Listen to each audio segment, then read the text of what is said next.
Depuis l'âge de pierre jusqu'aux conquêtes islamiques, plusieurs civilisations se sont succédées sur la terre de Biskra, lieu d'histoire et berceau de civilisation.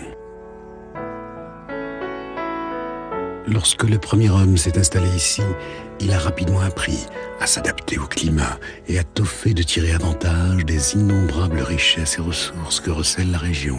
Ni la nature désertique de ces lieux, ni ses surprenantes caractéristiques écologiques ne l'ont alors découragé. L'homme s'est donc rapidement adapté à ces reliefs et a vécu sur cette terre durant des millénaires, où il a exercé plusieurs activités qui ont rythmé sa vie quotidienne. Ces ravins et ces gorges sont aujourd'hui les témoins de ce passé révolu. Différentes études montrent aujourd'hui encore que les montagnes de Biskra recèlent des ruines et des vestiges qui datent de différentes périodes.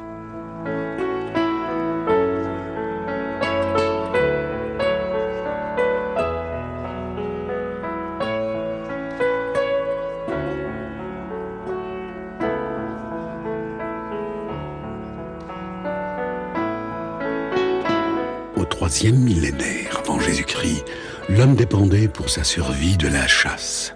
Animaux sauvages et autres animaux du désert étaient soit domestiqués, soit voués au jeu du cirque. Vers l'an 200 avant Jésus-Christ, l'agriculture fait son apparition.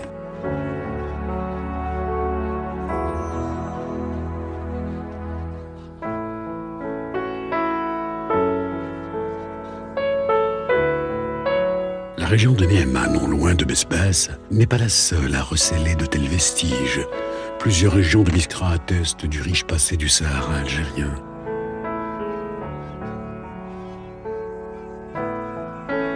Des vestiges fossiles et des pierres taillées ont également été retrouvés aux environs de Chetma, ainsi que des têtes de lance sahariennes, découvertes non loin de Ouled Djelal. On retrouve également, dans les régions de Mina, Tajmoud, Mzeliha, des pierres sculptées et des gravures rupestres.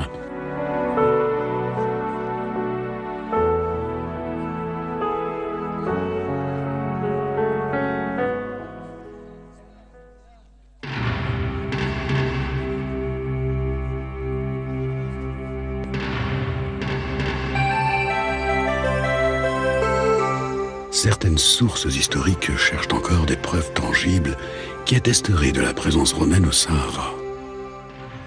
Des ruines romaines découvertes dans les montagnes de Biskra ne laissent subsister aucun doute à ce sujet. La présence romaine en Algérie s'est étendue, en effet, jusqu'aux portes du Sahara. L'avenir nous confirmera certainement que les Romains ont poussé leur avancée bien loin encore.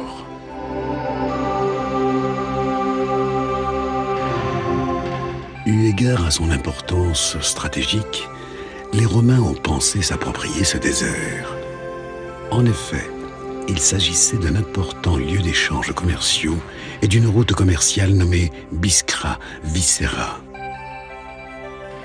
Mais cette présence romaine ne fut pas bien accueillie par la population, qui a enchaîné les révoltes et les actions de résistance jusqu'au triomphe de la révolution de Nectarinas et, par la suite, les guerres de Jugurtha, qui a résisté de toutes ses forces à cette invasion. Lorsque les Vandales ont à leur tour envahi Biskra, ils ont été confrontés à une population farouchement destinée à obtenir sa liberté avec une résistance sans précédent.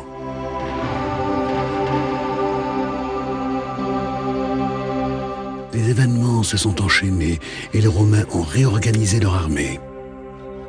Ainsi, ils ont envahi la région de Biskra à nouveau, mais cette fois, ils ont appliqué un plan nommé la ligne de touche. Leur civilisation s'est achevée, mais on retrouve leurs vestiges aujourd'hui encore.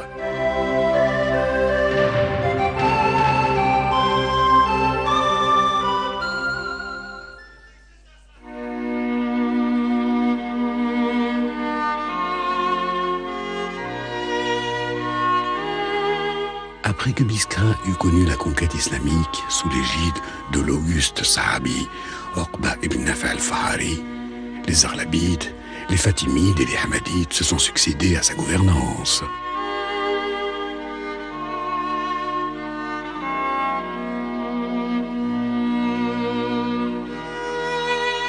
Sur le plan du développement architectural, la ville s'est fortifiée et s'est dotée d'une architecture distinguée et d'un marché bien animé, ainsi qu'une agriculture prospère, comme l'attestent quelques auteurs et historiens dans leurs ouvrages tels que Abi Abdallah al-Bakri, Al-Hassan al-Wazzan, Al-Adrisi et Yaqut al-Hamawi.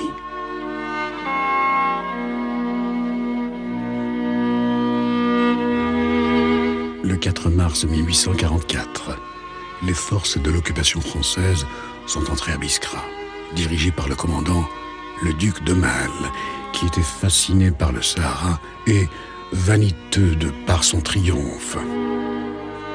Mais ce triomphe ne dura pas longtemps, car la résistance populaire à cette époque s'est précipitée de réprimer ses forces sous le commandement de Mohamed Sghir Ben Ahmed, le 12 mai 1844.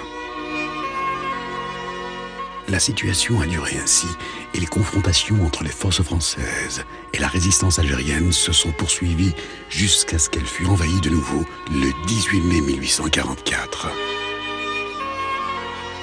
La révolution achevée et l'Algérie enfin indépendante, Biskra devient la 7e wilaya dans la division administrative des wilayas du pays.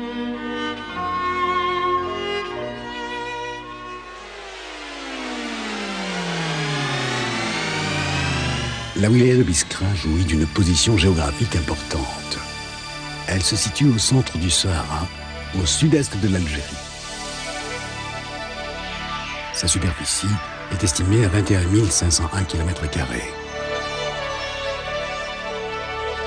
Elle est limitée au nord-est par la wilaya de Khenchlam, au nord par la wilaya de Batna, au nord-ouest par la wilaya de Msila, au sud-ouest par la wilaya de Djelfa, et enfin au sud par la wilaya d'Al-Oued.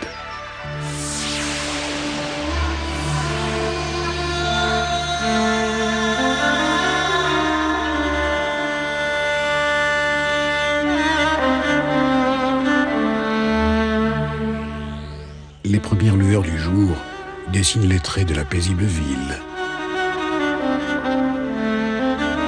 Ici, les minarets des anciennes mosquées se familiarisent avec les rayons du soleil qui définissent les contours d'une ville qui s'est voulu être au rang des grandes villes.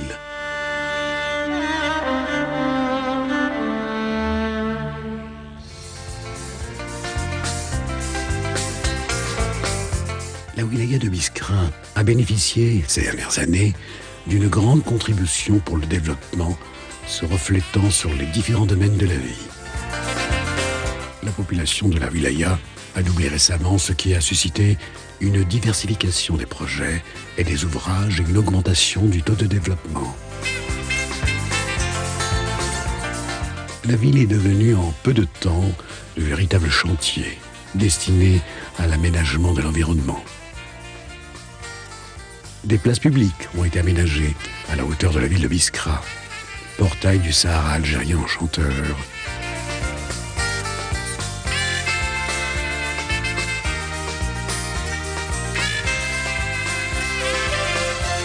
Les routes de la ville ont été également réaménagées pour contenir la circulation routière en constant développement. Ce sont en effet des projets importants qui n'ont nullement négligé les caractéristiques de la ville, notamment ceux qui ont trait à son caractère touristique.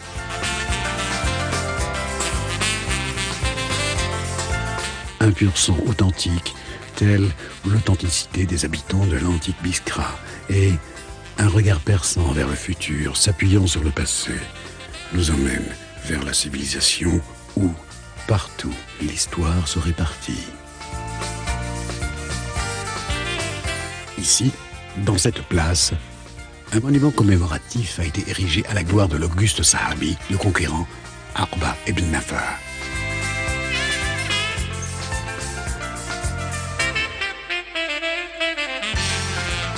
Dans cette autre place, on trouve également un monument qui commémore l'une des plus importantes batailles que la région a connues, la bataille des Hatcha en 1849.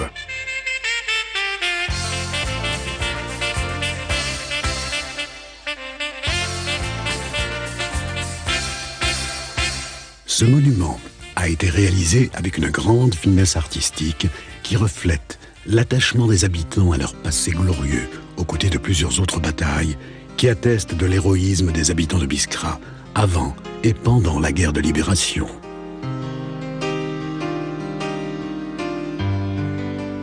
Parmi les crimes commis par l'occupant français à cette époque et qui ont été commémorés par ce monument situé au centre de la place de la Liberté, le crime odieux qui a coûté la vie à plus de 350 shahids le 26 juillet 1959.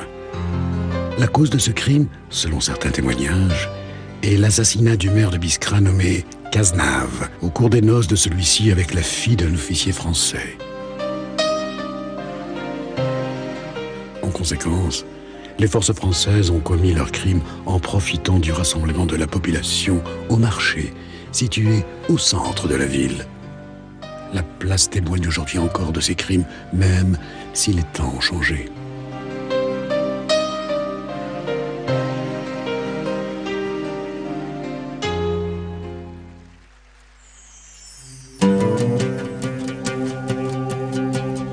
Biskra attire depuis bien longtemps les étudiants de toutes les régions du monde.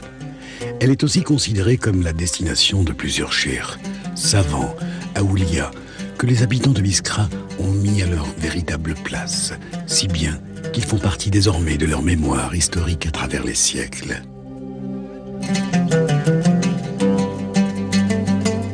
C'est la région de Sidi Khaled, une terre de bonté qui a fait l'histoire, et l'histoire lui a rendu justice.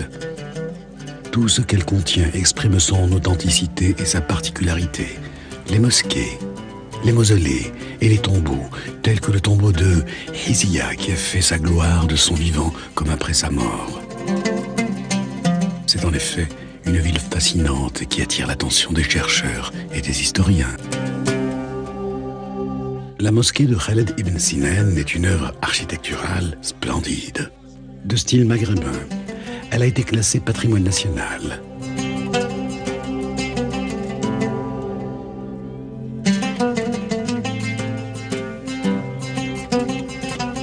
La mosquée abrite le mausolée du Wali Saleh Khaled ibn Sinan, que certaines sources historiques citent comme étant un prophète venu en Afrique du Nord et qui s'est installé à la ville de Biskra.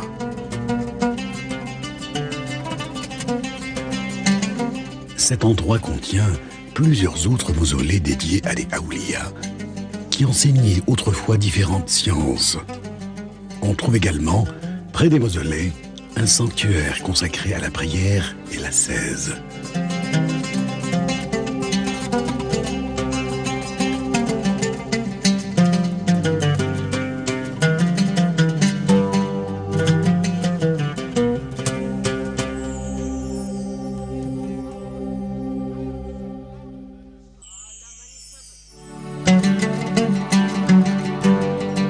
Partout où l'on va à travers les vastes régions de Biskra, on retrouve des sanctuaires religieux rayonnant de lumière et de savoir. C'est ici, à la ville Ouledjelel, qu'a été fondée la Zaouia Mourtaria en 1815 par le cheikh Al-Mukhtar Ben Abdelrahman.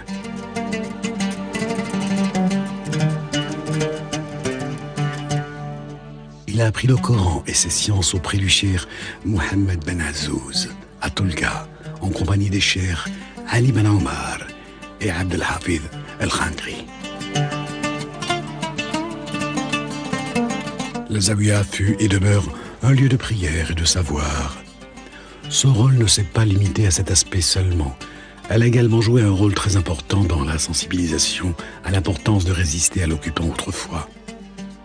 Car elle a contribué aux différentes révolutions telles que la révolution des Boumaza et la révolution des Hatcha. La Zaouia abrite le tombeau de son cheikh Al-Mukhtar Ben Abdelrahman qui était connu chez les habitants de la région par sa vertu et sa piété. Le tombeau est orné de gravures en plâtre et de décorations tout au long de ses bords, colorées d'une manière très harmonieuse.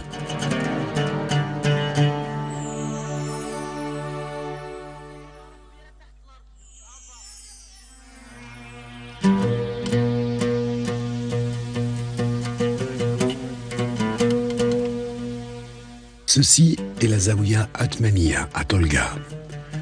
Elle a été fondée par le cheikh Ali Ben Omar, né en 1122 de l'Hégire, en 1780. Il n'avait alors que 28 ans.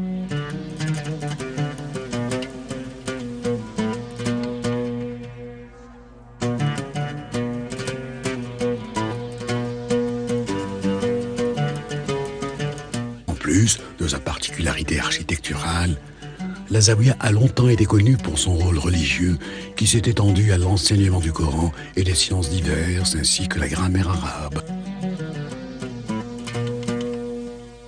Elle attire aujourd'hui encore les visiteurs et les étudiants de toutes les régions du pays, ainsi que les savants et les cheikhs de tous les pays arabes qui cherchent le savoir et les ouvrages de référence que recèle la bibliothèque familiale de la Zawiya. On trouve dans cette bibliothèque des ouvrages de référence de sciences diverses, ainsi que des publications et des manuscrits très rares. Les ouvrages traitent de sujets divers et variés. Une partie est consacrée aux sciences de l'interprétation du Coran, dont le nombre est de 52 ouvrages.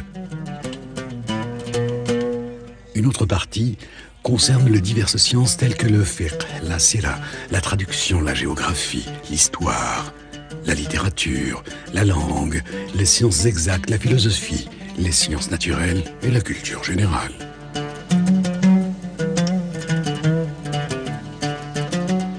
La souplesse et la beauté de la calligraphie arabe originale a donné naissance à de vrais chefs-d'œuvre qui débordent d'élégance et de splendeur sans équivalent.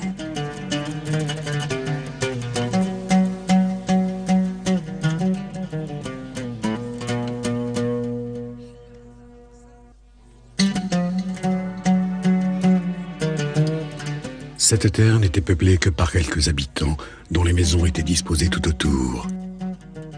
Mais la découverte d'un vestige d'un des sahabis qui ont répandu l'islam en Afrique du Nord en 62 de l'Hégire était bien suffisante pour que la région porte son nom en hommage à ses conquêtes et ses réalisations.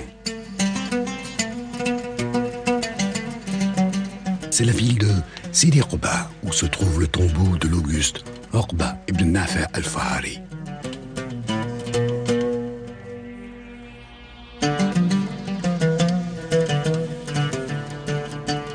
Cette mosquée porte le même nom. Elle comportait au début une petite salle de prière composée d'arcs en genévrier soutenus par des pierres, de la chaux et des briques de terre cuite jusqu'en 1800 où elle fut rénovée et agrandie.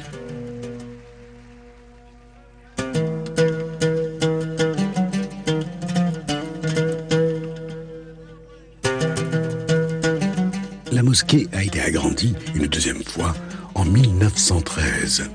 Des lieux de prière lui ont été annexés, ainsi que d'autres structures. On trouve près de la salle de prière une pièce qui abrite le tombeau du sahabi Oqba ibn Nafi al-Fahari. Le portail a été offert à la mosquée par Al-Mu'iz ben Badis as-Sanhaji, le prince de Kérouan.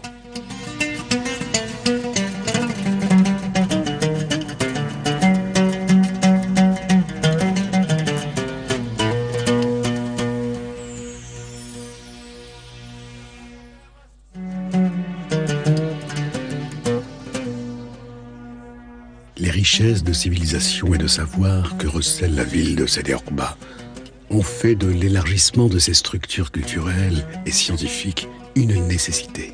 C'est pour cela que la construction d'un complexe islamique accueillant le nombre croissant d'étudiants et accompagnant la mouvance culturelle et religieuse de ce mouvement était une nécessité.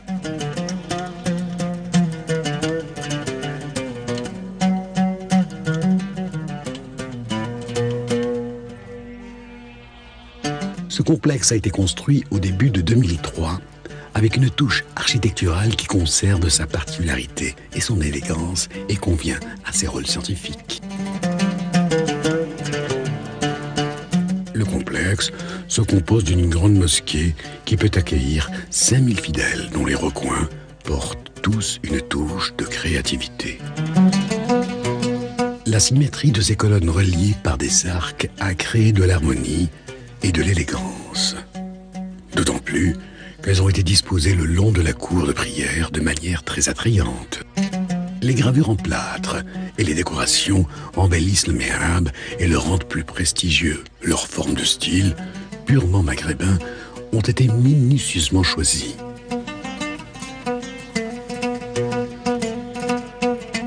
Le complexe de Sidi Roba vise à sauvegarder le patrimoine religieux et valoriser le patrimoine culturel qui symbolise la succession des civilisations et l'héritage des peuples. En plus de la mosquée, le complexe contient une école coranique interne dédiée à l'enseignement et à l'apprentissage du Coran, divisée en 10 classes.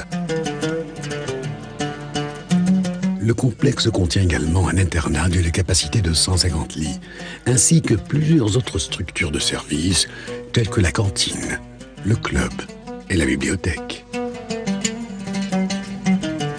Des salles de conférences qui accueillent 600 sièges ont également été construites. Elles sont équipées de moyens audiovisuels modernes et elles abritent toutes sortes de colloques et de manifestations culturelles. Le complexe y accueille également ses invités venus de toutes les régions du monde musulman pour animer des rencontres et des journées d'études.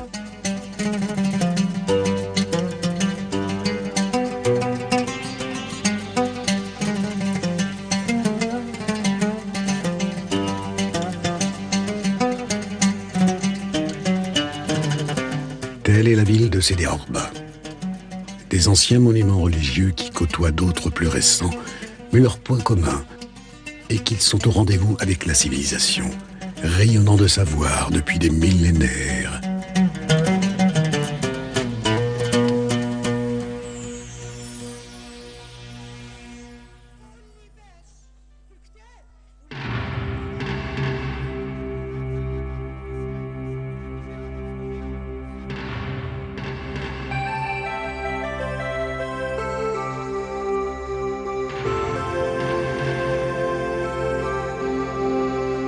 Empruntons ce chemin. Une verdure qui s'ouvre au ciel et des palmiers fiers de leur vigueur et leur jeunesse. Là-bas où se trouvent les rivières et les ruisseaux, des eaux fraîches d'un éternel ruissellement, n'ose guère dire qu'elles viennent en visite à Biskra par amour à sa beauté. C'est Rangat Sidi Nadji, source d'authenticité et de fierté.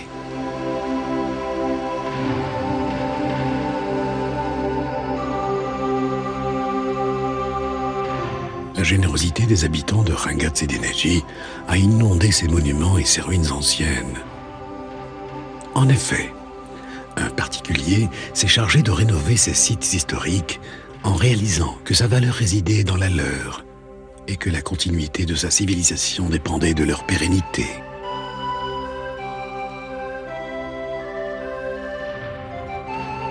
La région a toujours été connue pour ses grandes mosquées et ses écoles coraniques, telles que l'école Nasiriya, qui a formé des cheikhs comme Cheikh al-Makki, Mohamed Ben Brahim, Cheikh al-Arabi Bassi et beaucoup d'autres savants.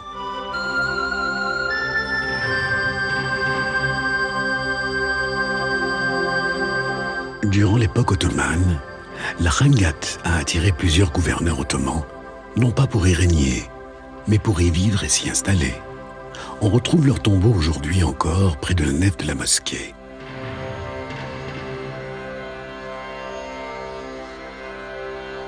Certaines stèles indiquent le nom du défunt, sa date de naissance et celle de sa mort, ainsi que le poste qu'il occupait de son vivant.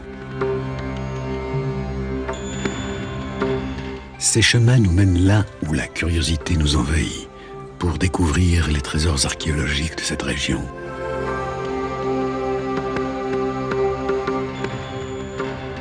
Ici, on a l'impression de frapper aux portes de l'histoire.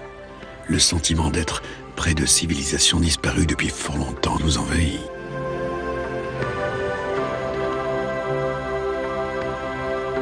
La Rangad de Sidi Nadji a été fondée au Xe siècle après que les petits-fils de cet illustre savant s'y sont installés.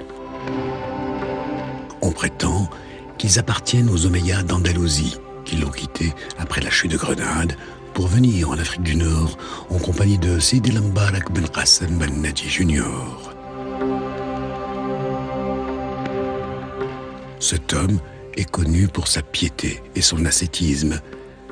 Il a été également parmi les cheikhs et les savants qui ont endossé la responsabilité d'enseigner et d'apprendre le Saint-Coran aux gens. La mosquée de Sidi Mbarak, rénovée en 1146 de l'Hégire, est considérée comme un véritable minaret de savoir. On y prodiguait des cours de diverses sciences telles que la langue, la syntaxe et autres sciences religieuses.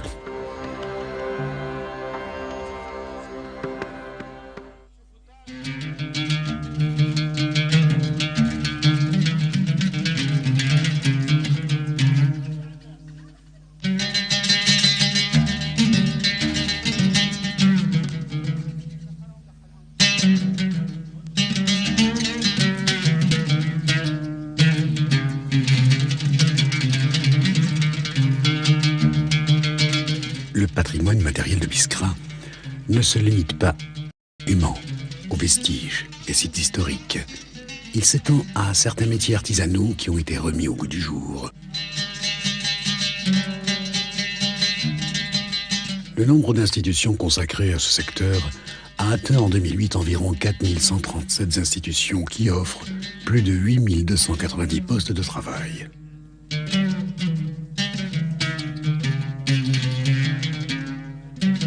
Elles sont réparties sur plusieurs activités dont les plus importantes sont la fabrication de tapis, la couture, la fabrication du cuir, des handbal ou couvertures en laine, les produits fabriqués à partir de feuilles de palmier, la broderie ainsi que la poterie traditionnelle.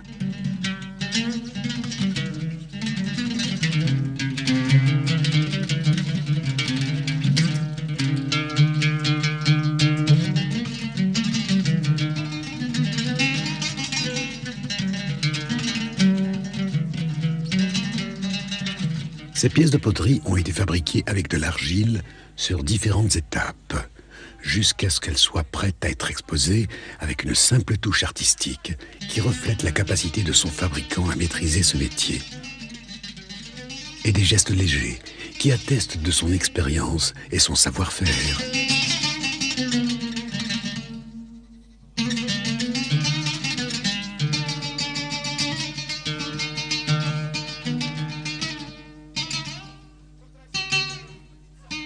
L'argile peut prendre différentes formes selon les demandes des clients et les besoins du marché.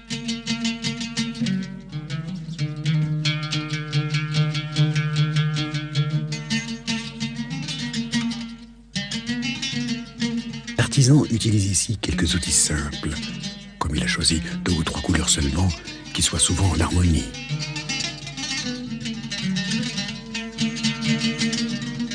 On se retrouve à la fin face à des pièces de poterie d'une grande beauté qui nous ramènent vers l'authenticité et nous remplit de fierté.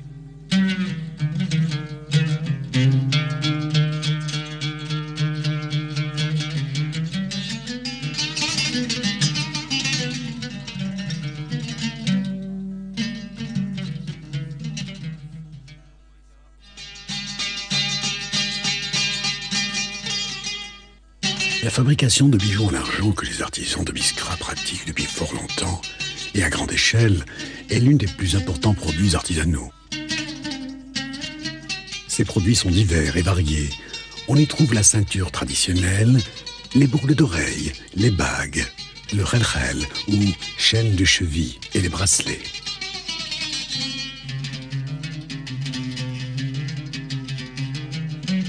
Les femmes de Biskra utilisent ces outils comme parure, tout spécialement dans les grandes occasions telles que les mariages et les fêtes. Elles représentent une partie de la culture vestimentaire de la femme de Biskra, qui lui offre une élégance et une particularité bien singulière.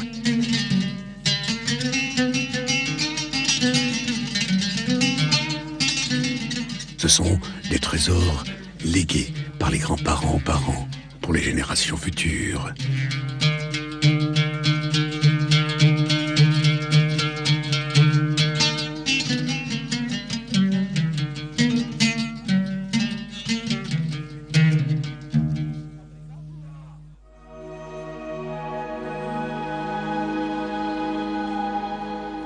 Les formes, les couleurs des montagnes de Biskra se diversifient selon les éléments rocheux qu'elles contiennent et les aires géologiques durant lesquelles elles se sont formées.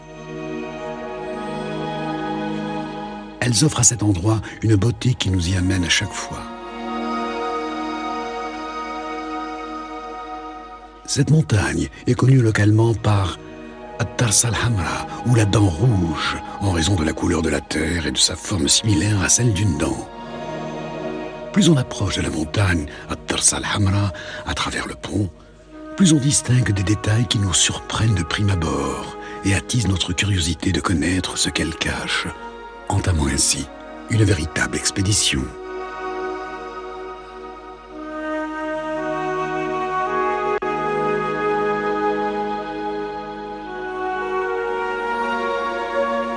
En se dirigeant vers cette ville, ses caractéristiques uniques nous attirent. C'est Al-Qantara.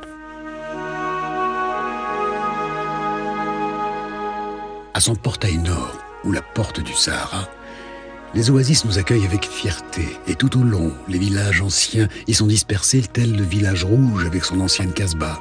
À son centre, les montagnes se dressent majestueusement vers le ciel.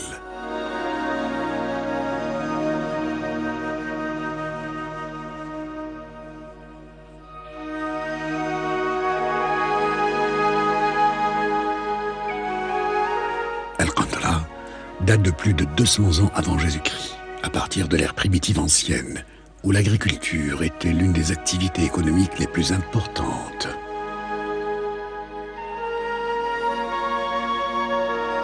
Al-Qantara relie les plateaux au Sahara. Elle fut appelée à l'époque romaine le Calço Herculis, qui signifie le pied d'Hercule, l'empereur romain à cette époque. Al-Qantara se situe au côté nord de la wilaya de Biskra, sur une distance de 54 km, sur une hauteur de 538 mètres au-dessus du niveau de la mer. La région se distingue par un hiver très froid et un été très chaud. C'est un endroit dont la beauté nous pousse à embarquer pour une aventure et plonger sans permission. Un endroit où l'on peut être soudainement attiré par la pêche et où notre pensée s'évade sans ressentir la présence de tout ce monde qui nous entoure.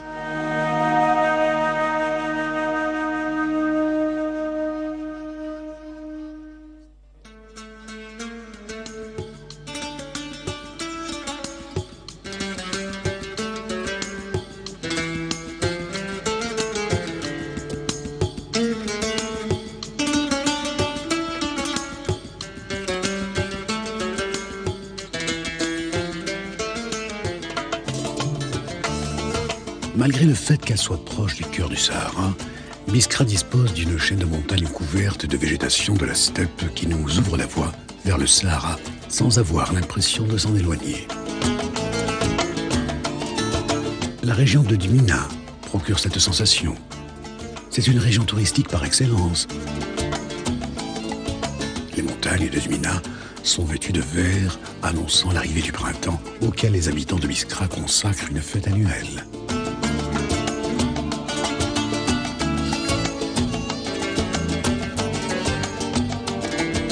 Ces montagnes sont considérées comme l'un des moyens sur lesquels les habitants de Biskra ont compté autrefois pour garantir leur sécurité et leur stabilité.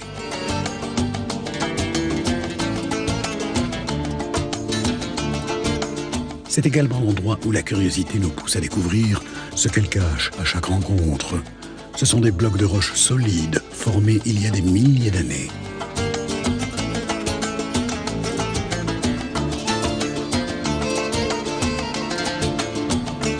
On trouve beaucoup de grottes et de cavernes dans les montagnes de Biskra, avec des gravures et des symboles sur les parois représentant des époques historiques successives, qui remontent le plus souvent à la préhistoire et qui confirment que la région était bel et bien peuplée il y a des milliers d'années.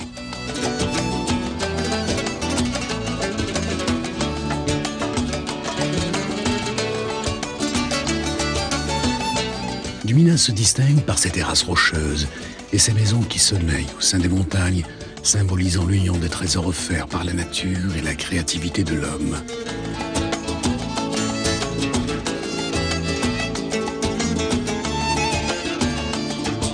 Ces montagnes de nature désertique constituent le plus souvent une vraie opportunité pour les chercheurs de faire des recherches et des études sur la nature géologique de la région d'un côté et connaître son histoire ancienne de l'autre.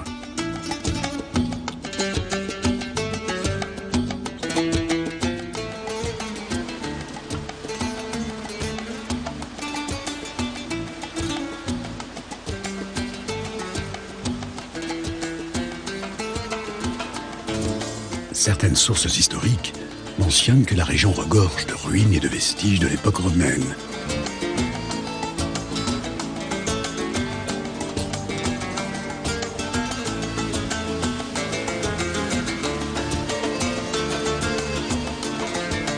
Gmina jouit de chaînes de montagnes qui regorgent d'eau.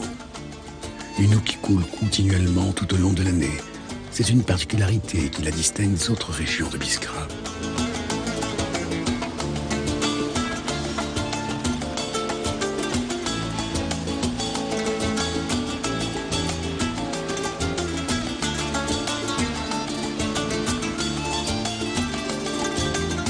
Tout au long de ces chaînes montagneuses, les sources coulent pour former des ruisseaux et des rivières dans une nature qui relie la nature des plateaux et celle du Sahara. Ces cascades forment avec les rochers calcaires des montagnes des petits tunnels rocheux qui délimitent le parcours des eaux depuis des dizaines d'années.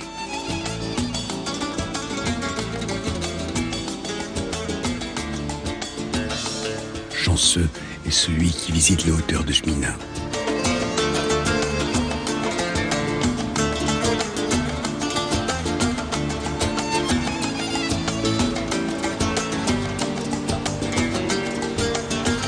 Ici, l'eau a une histoire éternelle avec ses rochers solides et sont unis pour faire la beauté des cascades qui dessinent sur les montagnes une touche de splendeur et en les quittant, laissent une trace qui immortalise leur présence et ainsi nous ébahit de nouveau.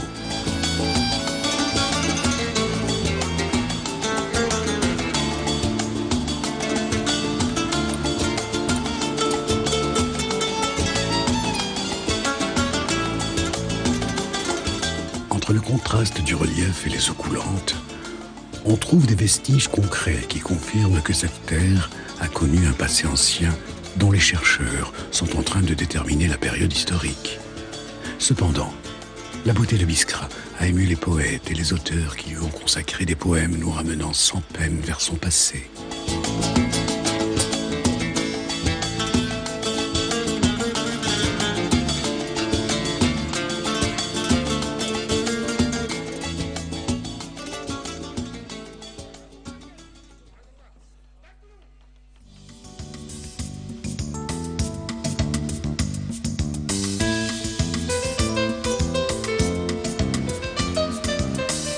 Les gens imaginent souvent Biskra comme une région désertique sans beaucoup de ressources hydrauliques.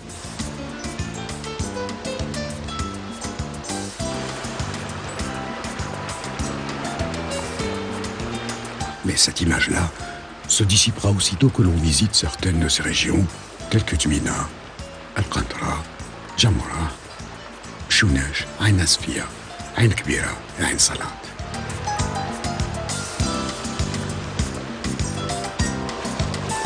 Dès que l'on visite ces régions, on est surpris par l'énorme quantité d'eau dont dispose Biskra.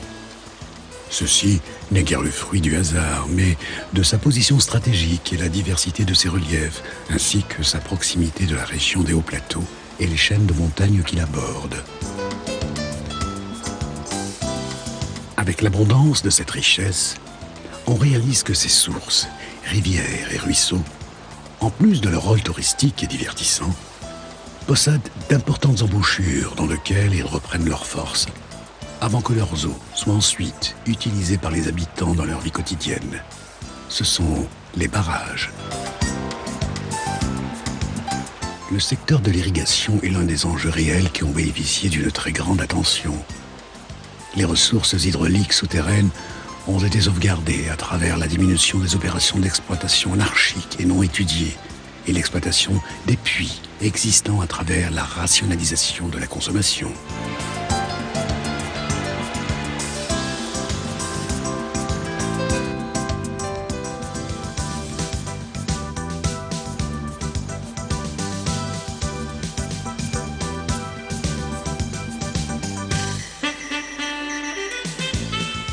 Les ressources hydrauliques en surface ont également connu d'importants projets qui visent à agrandir la capacité de stockage du barrage de Foum al-Rassa, qui a atteint 47 millions de mètres cubes.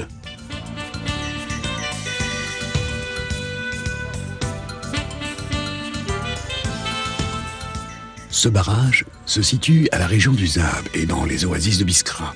Il est considéré comme la plus importante réalisation du secteur de l'irrigation.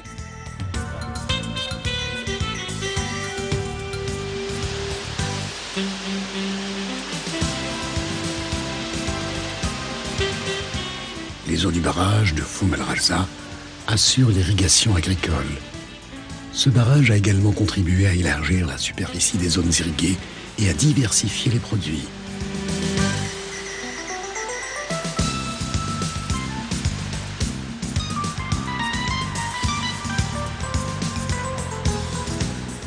Il est aussi considéré comme une attraction touristique qui peut promouvoir le tourisme dans la wilaya de Biskra.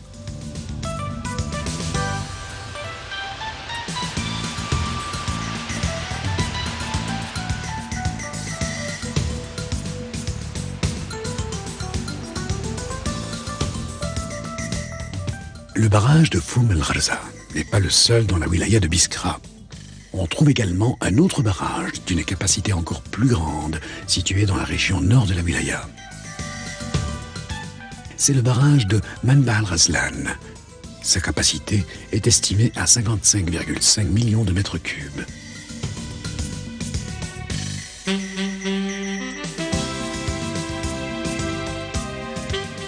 Il assure l'irrigation de plus de 950 hectares, notamment dans les régions avoisinantes telles que Qantara, Loutiaya, Djamora et Mchounesh.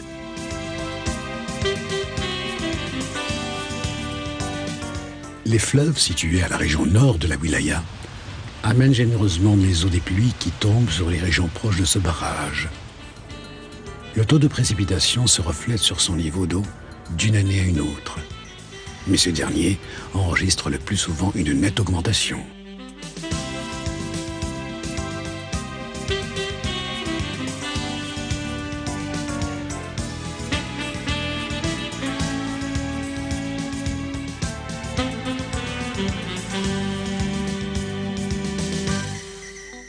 Cette abondance se reflète sur tous les secteurs, et plus particulièrement le secteur de l'irrigation, dans lequel le taux de branchement au réseau d'eau potable a augmenté de plus de 92% ces dernières années. La quantité d'eau potable a atteint la moyenne de 270 litres par jour et par habitant. Le taux de stockage a également augmenté, ainsi que l'amélioration de la qualité d'eau potable.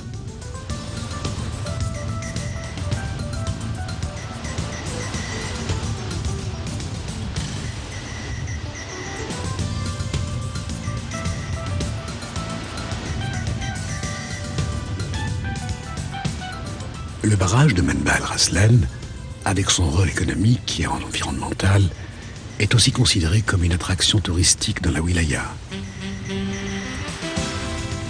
Car il n'est guère surprenant de profiter, tout près de lui, du coucher de soleil qui quitte les hauteurs des palmiers de Biskra avec timidité.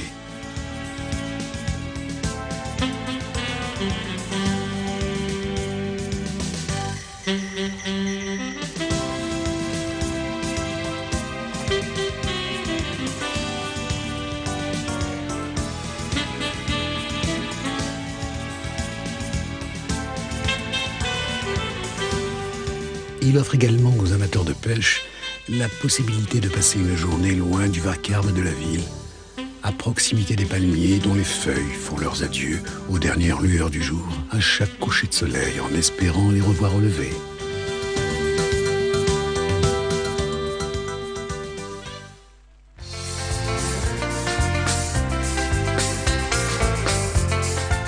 L'appellation Sucat el Djanoub, ou sucre du Sud, n'a pas été attribuée à Biskra par erreur, car la distance entre les profondeurs de sa terre remplie de richesses à sa surface aux dattiers généreux est certes courte, mais exaltante.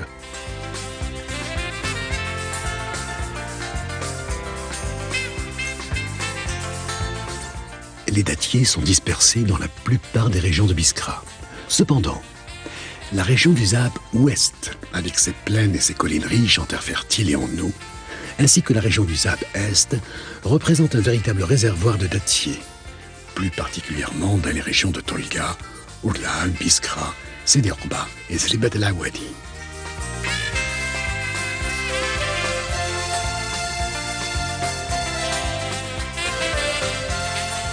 La fertilité de la terre de Biskra et ses énormes richesses hydrauliques ainsi que son climat chaud sont des facteurs qui ont contribué à la prospérité des dattiers et le prolongement de leur durée de vie.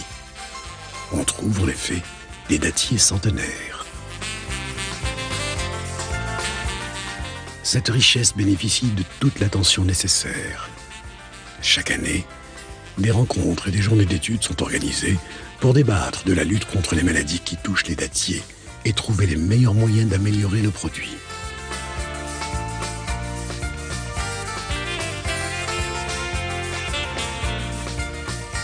Il leur prodigua son attention et lui offrirent les plus délicieux fruits de la terre en contrepartie, lui faisant oublier une année de dur labeur. Il y a différentes méthodes de trier et d'emballer les dattes. Parmi elles, la méthode purement traditionnelle, dans laquelle on dispose les dattes près de l'endroit où elles ont été cueillies, dans des espaces spécialement aménagés au centre de l'oasis, où s'aligne un groupe de jeunes qui se sont attachés à ce métier. L'emballage des dattes ne semble pas être compliqué. Ici, il suffit d'enlever les mauvaises dattes des parties qui ont été coupées de la grappe. Ces parties sont disposées dans des caisses en plastique emballées de façon à préserver les dattes qui seront ensuite expédiées pour être consommées ou stockées. La dernière étape, quant à elle, consiste à mettre des coupons publicitaires en papier propres aux fabricants, sur lesquels on trouve des informations destinées aux consommateurs visant à garantir sa sécurité. C'est un agréable voyage en compagnie des fruits les plus délicieux de la terre.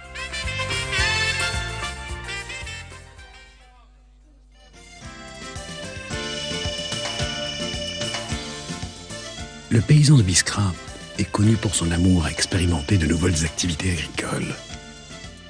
La diversité des reliefs et du climat, la richesse de la terre et sa fertilité et l'abondance des sources d'eau sont des facteurs qui l'ont beaucoup aidé.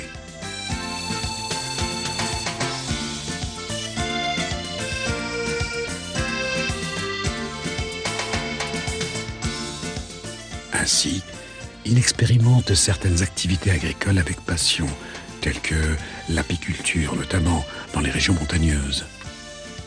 Cependant, cette curiosité se transforme en une réalité concrète lorsque l'expérience se couronne du succès. Ainsi, le paysan continue à la pratiquer et s'efforce de la maîtriser et à la sauvegarder.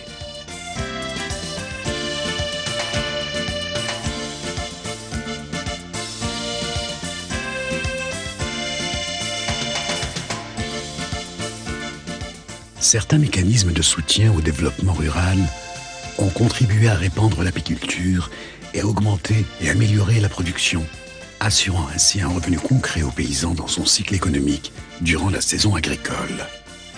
Biskra sera désormais connu pour ses dattes sucrées ainsi que son miel délicieux.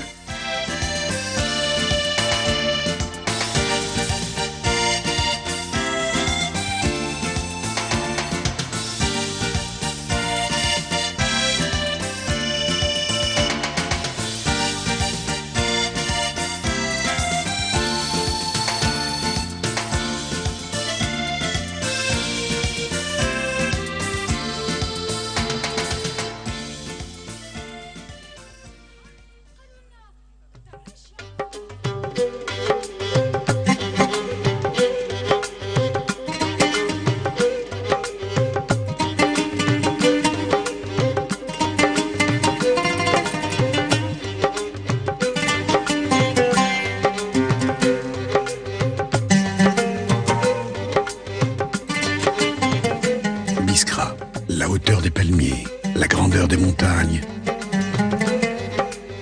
où les eaux ont une autre histoire avec ses vastes ravins et ses gorges. C'est la ville qui possède les trois éléments du temps. Un passé dont elle est fière, un présent sur lequel elle s'appuie, et un futur qui se dessine bien meilleur. Elle est ces terrasses que forment les montagnes, au sein desquelles sommeillent les palmiers, traversés par les fleuves dont les eaux douces caressent les bordures de cet endroit. Elle est la verdure plantée dans ces plaines, et les oasis de palmiers, fiers de leur vigueur et leur jeunesse.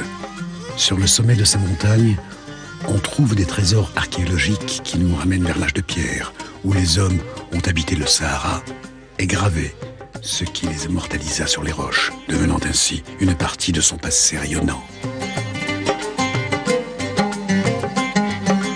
Elle est ces infimes détails qui nous surprennent de prime abord et attisent notre curiosité par la suite pour découvrir ce qu'elle recèle, entamant ainsi une inlassable expédition.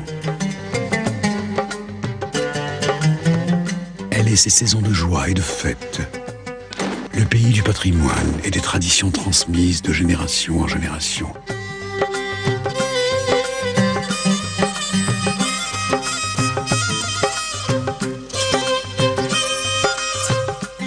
Tel est Biskra, des murailles de civilisation, une civilisation du passé et un passé en or.